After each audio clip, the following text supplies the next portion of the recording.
ఓం శ్రీ గురుభ్యో నమః. హరి ఓం మహా గణానాం త్వా గణపతిగుం భవామహే కవిం కవీనాముపమశ్రవస్తమం జ్యేష్ఠరాజం బ్రహ్మణాం బ్రహ్మణస్పత ఆనశృణ్వన్నోతభే సీదసాధనం శ్రీమహాగణాధిపతయే నమః. ప్రణో దేవీ సరస్వతి వాచేభిర్వాచనీవతే ధీనామవిత్రేవతో శ్రీమహాసరస్వత్యై నమః. శ్రీగురుభ్యో నమః. హరి ఓం. అందరికీ కూడా నమస్కారం. ప్రతి ఒక్కరికి కూడా పార్వతీ పరమేశ్వర అనుగ్రహం కలుగుతూ ఆయురారోగ్య మనోవాంఛలు కలుగుతూ ఉండాలని మనస్ఫూర్తిగా కోరుకుంటూ ఈ నవంబర్ నెలలో తులాలగ్నం నందు శుక్రుల్లో రవి అదేవిధంగా చంద్రుడు బుధుడు ప్రవేశించడం, దానివల్ల కలిగేటువంటి మార్పులు అంటే నవంబర్ 10వ తారీఖు నుంచి 25వ తారీఖు వరకు కూడా కొన్ని రాసుల వారికి రాజభోగం అనేటువంటిది ఏర్పడుతోంది. ఏ రాశి వారికి ఈ రాజభోగాలు ఏర్పడుతున్నాయి? కొంతమంది ఆర్థికంగా అప్పులు తీర్చి ప్రశాంత వాతావరణాన్ని నెలకొల్పుకుంటున్నారు. అందులోనూ శుక్రుల్లో చంద్రుడు ప్రవేశించడం వల్ల అద్భుతమైనటువంటి అవకాశం కలిగేటువంటి గోచర జరుగుతుంది. ఇవన్నీ కూడాను నవంబర్ నెలలో శుక్రుడితో రవి చంద్రుడు బుధుడు ఏ రోజులు కలయిక జరుగుతోంది, దానివల్ల జరిగేటువంటి ద్వాదశ రాశి వారి యొక్క ఫలితాలు ఏ విధంగా ఉండబోతున్నాయి, దీన్ని ఉపయోగించుకుని ఇప్పుడు ఈ సమయంలో మనకి ఏదన్నా ఒక గోల్డెన్ ఆపర్చునిటీ వస్తుందా, దాన్ని ఏ విధంగా సద్వినియోగపరుచుకోవాలి, ఏదన్నా ప్రమాదాలు జరిగేటువంటి అవకాశం ఉందా, ఆ అవకాశం ఉంటే కనుక ప్రమాదాలు జరిగే అవకాశం ఉంటే శృతిలో ఎలా తప్పించుకోవాలి, ఏ దేవతామూర్తిని మనం ఈ 25వ తారీఖు వరకు కూడా ఆచరిస్తే మనకి ఏ విధమైనటువంటి లాభయుక్తం జరుగుతాయి, మనం ఒక స్థాయి అనేటువంటిది ఎప్పుడు మారుతుంది అనేటువంటి ఈ ద్వాదశ రాశి ఫలితాల్లో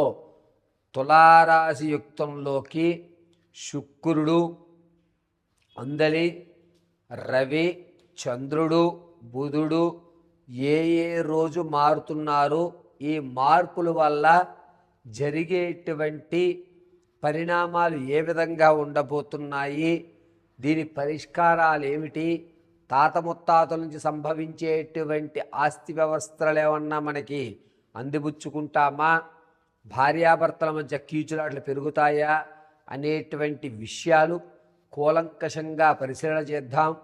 ఈ 10వ తారీఖు నుంచి ప్రారంభం చేసుకుని 25వ తారీఖు వరకు కూడా శుక్రుడు రాక్షసుల అధిపతి గురువుడు కాబట్టి, అందులోనూ శుక్రాచార్య యొక్క అనుగ్రహం ఉంటే అనుకున్నటువంటి పనులు ఉన్నతమైన స్థాయిలో పూర్తయ్యి మన పేరు ప్రఖ్యాతులు ఎదగడానికి ఒక అద్భుతమైన అవకాశం కలుగుతుంది. ఈ ద్వాదశ రాశుల్లో వారికి కూడా 5 రాశుల వారికి అద్భుతంగా ఈ 25 వరకు ఒక గోల్డెన్ పీరియడ్గా చెప్పచ్చు. ఏ రాశి వారికి ఈ గోల్డెన్ అవకాశాలు ఏర్పడుతున్నాయి, ఈ ద్వాదశ రాశుల్లో ఏ రాశి వారు ఆర్థిక సమస్యల నుంచి బయటపడిపోతున్నారు అనేటువంటి విషయాన్ని మనం కూలంకషంగా పరిశీలన చేసుకుందాం.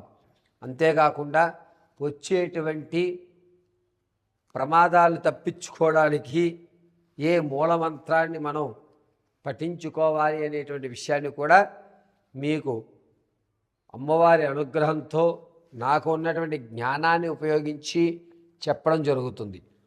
మీనరాశి వారికి నవంబర్ నెల 10వ తారీఖు నుంచి 25 వరకు కూడా సొంత ఇంటికి శుక్రుడు ప్రవేశించడం, శుక్రుడితో రవి కలిసి ఉండడం, 17వ తారీఖు నుంచి 19వ తారీఖు వరకు కూడా శుక్రుడు చంద్రుడు ఉండడం, 21వ తారీఖు నుంచి 25 వరకు కూడా శుక్రుడిలో బుధుడు ప్రవేశించడం వల్ల కలిగేటువంటి మార్పులు ఏమిటి అనేది మనం ఒకసారి పరిశీలన చేద్దాం.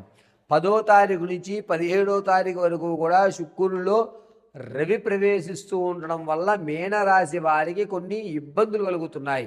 ఏ రకంగా ఇబ్బందులు అంటే, మీ మాట తీరు పిడిచమని పెట్టడం, మిమ్మల్ని చెప్పేవలే పక్కనుండు అనేటువంటి అగౌరవపరచడం, ప్రతి మాటని కూడా కొల్లవిరుపుగా మిమ్మల్ని దూరం చేయడం అనేటువంటిది జరుగుతోంది. పైగా 17వ తారీఖు నుంచి 21వ తారీఖు వరకు కూడా శుక్రుడు చంద్రుడు ప్రవేశిస్తూ ఉండడం వల్ల ధనపరంగా మీరు చాలా వరకు నష్టపోతారు. విలువైన వస్తువులు కూడా కోల్పోయేటువంటి అవకాశం ఉంది. ఆ అప్పు తీర్చేయడానికి విలువైన బంగారాలు అమ్మేసేది సరే అప్పు తీర్చేద్దాం అనుకుంటారు, కానీ ఈ అప్పు తీర్చలేరు. మరొక చోట ఈ ధనాన్ని ఉపయోగించి ఈ అప్పును మాత్రం ఇలాగే ఉంచుకుంటారు. కాబట్టి ధనపరంగా మీనరాశి వారు 17వ తారీఖు నుంచి 21 వరకు చాలా జాగ్రత్తగా ఉండాలి. ఎట్టి పరిస్థితుల్లోనూ మీ చేతితో ధనం తీసుకోవడం కానీ, మీరు ఎవరికన్నా మీ చేతుల మీదుగా ధనం ఇవ్వడం కానీ చెయ్యకండి.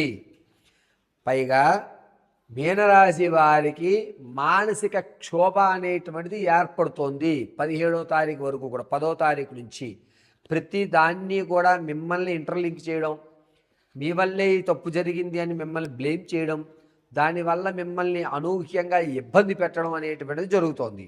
ఇక 19వ తారీఖు నుంచి 21వ తారీఖు వరకు కూడా శుక్రుల్లో బుధుడు ప్రవేశించడం ఉండడం వల్ల 25 వరకు కూడా ఈ శుక్రుల్లో బుధుడే ఉంటాడు. దీనివల్ల మీ యొక్క స్థితి అంటే, ఇక్కడ ఉంటే కదా నన్ను అందరూ ఇబ్బంది పెడుతున్నారు, నేను దూరంగా వెళితే నేను ఎవరికి అవసరం లేదు కదా, నేను వీళ్ళకి దూరంగానే ఉండాలి అని మీ పాత బంధాలతో కొత్త సంబంధం ఏర్పరచుకుని దూరంగా ఉండడానికి మాత్రమే చూస్తుంటారు. శత్రువుకు శత్రువు మిత్రుడు అనేటువంటి నాయుడు పరంగా మీరు మిమ్మల్ని ఎవరైతే కించపరిచారో వాళ్ళ కించపరిచినటువంటి వ్యక్తితో పరిచయాలు ఏర్పరచుకుని లేనిపోని ఇబ్బందులు కొని తెచ్చుకునేటువంటి అవకాశం 21వ తారీఖు నుంచి 25 వరకు జరుగుతోంది. కాబట్టి గుర్తుపెట్టుకోండి, శత్రువుకు శత్రువు మనకి ఎప్పుడూ మిత్రుడు కాడు.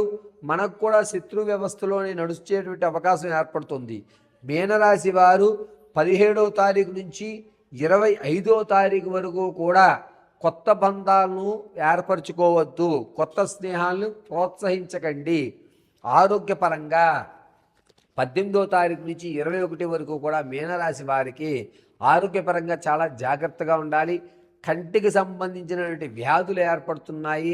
కంటిలో శుక్లాలు ఏర్పడడం కానీ, కంటి దగ్గర ఇబ్బంది కలగడం కానీ, పడినా కూడా కంటికే సంబంధించినటువంటి దెబ్బలు తగలడం జరుగుతుంది.